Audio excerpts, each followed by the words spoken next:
নমস্কাৰ বন্ধু বান্ধৱীসকল।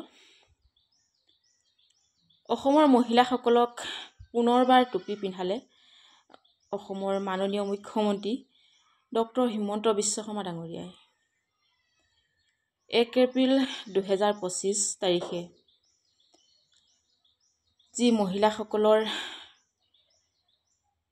উদ্যমিতা আঁচনিৰ লাখপতি বাইদেউৰ 10,000কৈ টকা বেংক একাউণ্টত হুৰাহুৰে সোমোৱাৰ কথা আছিল, সেয়া বাতৰিটো খুব বহুলভাৱে প্ৰচাৰ হৈছিল আৰু হয়তো বহুতো মহিলাই মোৰ দৰে উৎকণ্ঠাত দিন পাৰ কৰিছিল, কিয়নো এটা ফোন কল বাজিব আৰু আপোনাৰ একাউণ্টত হুৰাহুৰে 10,000কৈ টকা সোমাব।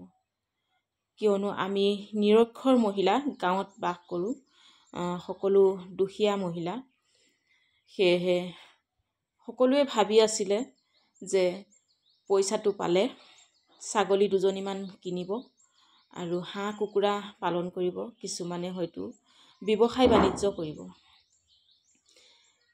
কিন্তু 2 এপ্ৰিল তাৰিখে নিৰ্বাচন আয়োগে মডেল কোড অফ কণ্ডাক্ট লগাই দিয়াৰ লগে লগে সেই উদ্যমিতা আঁচনিৰ ধনৰাশি বন্ধ হৈ গ'ল আৰু পঞ্চায়ত নিৰ্বাচনৰ ফলাফল নোহোৱা পৰ্যন্ত মহিলাসকলৰ লাখপতি বাইদেউৰ সেই ধনৰাশি হয়তো বৰ্তমান অনিশ্চয়তাত, কিয়নো আশা নিৰাশাৰ কোনো ভৰসা নাই, আশা ভৰসা নাই, হয়তো পাবও পাৰে, আপুনি নাপাবও পাৰে। সেয়েহে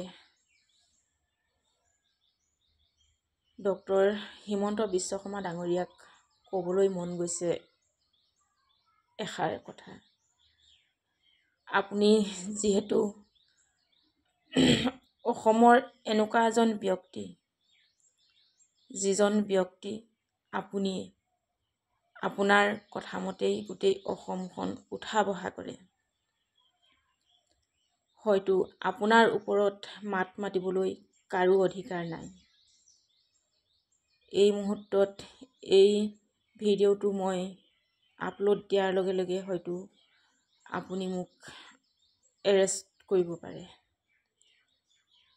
সেয়েহে কৈছোঁ, আপোনাৰ হাততে যেতিয়া গোটেই অসমখন, তেনেহ'লে আপুনি কিয় ইমান কূটনীতি,